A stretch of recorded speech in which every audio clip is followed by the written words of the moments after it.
Hi, my name is Dylan Graham. I've been fly fishing for about 7 years. It's become quite a passion of mine as well as fly tying. This has led me to a job at a local fly shop, Outdoor Pros here in Mount Pearl. One thing that I really enjoy about the job is hearing stories from local fishermen from their weekend or their summer or the big fish they caught. And I just like to share a memorable story of mine from this past summer. Okay, so for a Blundertaker, we're going to start with an 8/0 thread, and we're going to grab some extra small oval gold, and we're also going to get some calf body hair for the wing, and we're going to grab some flash for that wing. I like to use a little bit of blue crystal flash, and for the tail, we're gonna get some orange slopping, and we're gonna need for the body some Peacock herl. So as the story goes, it was this past season, late in the season, the water was getting pretty low, so the fish weren't taking very well, but we had just had a fresh rain, so I planned to head to my favorite spot that next morning. So I packed my gear up, and I was up well before daylight, packed my lunch, headed out the road. So I got to my spot, put on my headlamp, put on my bag, and started heading down. So it was about a half-hour walk into the spot, and I was walking in along this little boggy area. It was wet, and I said, well, a lot of water flowing here. The river should be high, the fish should be taken.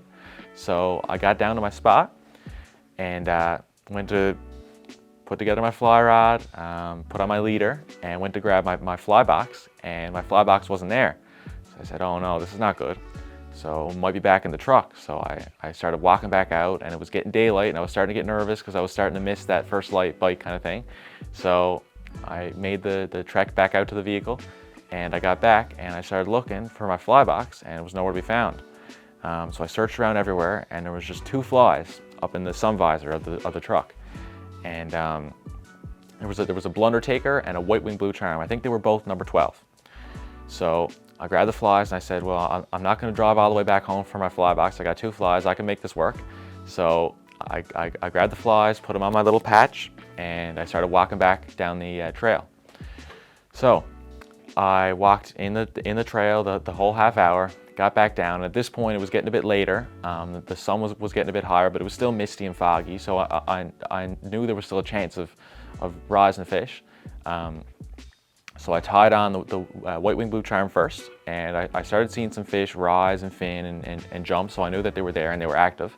So first flick I had, swung down across the pool, and fish come up. Bang, got him. And I was excited, okay, perfect. First fish, hooked him, had him on for probably 5 or 6 seconds, and the fish broke off. And I was like, that's weird, because most times a grill like that won't break off a 5 or 6 pound leader. So pulled in my leader, checked it, had a knot about 5 inches above the fly. So I was like, okay, well, I got 1 fly left. I got my Blundertaker, white wing, size 12. So I tied on the Blundertaker and had a couple flicks. And I was there for probably 15 or 20 minutes, and fish rose. So I pulled back, nothing. So waited 5 or 6 minutes. So I started casting again and made that same cast, same amount of line, let it swing down across, and the fish came up nice and slow, grabbed it, hooked it, perfect. And had him on for about a minute or so, got him in, nice release. So after that, I said, wow, well, there's a few fish there. And I sat down, had lunch for 15 or 20 minutes, had my sandwich, got back up on the rock, and same amount of line, started fishing it. And I fished for probably 15 minutes, 30 minutes, no rises, nothing. So I sat down, I said, well, I can't change my fly. I got my 1 fly with me. So I stood back up and I started working down farther across the pool. And on the 3rd or 4th swing after I got back up, I seen a big head come up. And I pulled back too early and the fish went down. I said, well, that looks like a nice fish. Starting to get really excited, started shaking a little bit.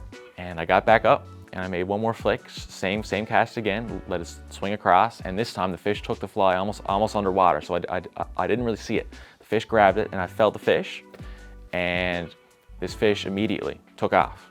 And on this small river on the Avalon, usually there's not many big fish. Most fish are in the 3, 4, 5 pound range, right? So this fish started going, and I said, wow, this is a nice fish. And I had him on a 6 weight with whatever it was, 5 or 6 pound leader. And the fish started going, and he jumped out of the water. And I said, wow, this is a really nice fish. So I started, he turned around, he stopped, he started coming straight back at me. So I started reeling in very quickly and trying to catch up with a line on him. And he came in, and I seen the fish, and he almost came in almost to my feet. And I seen him come by, and I was like, wow, this is like a silver slab. This is probably whatever, 5, 6, or not 5 pounds. This fish was probably 7 or 8, 9 pounds, bigger fish than I've ever hooked. So this fish went out, and it made a second run. And at this point, I started to get him under control, and I started hauling him in and got him close. But I was by myself with no net, no one to help me.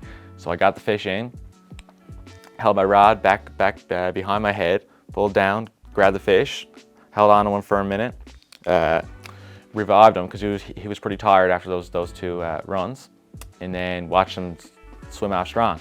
So after that fish, I was shaking pretty bad. It was the biggest fish that I've ever hooked. It was anywhere in the 7, 8, 9 pound range. It was well over 63 centimeters, and I was pretty proud of that because I fish on these small Avalon rivers, and not very often you see a fish of that class. So after I hooked the fish, I sat down for a couple minutes and checked my fly, which was pretty bent up, and I was just watching out of the corner of my eye, and I seen a moose pop out, and he walked across the bottom of the pool, pretty much ending the fishing for the morning. But I thought that was a pretty good end to it. And after that, I watched the moose walk across, and I packed up my gear and I headed back to the truck. And that was it. That's my big fish story, I guess.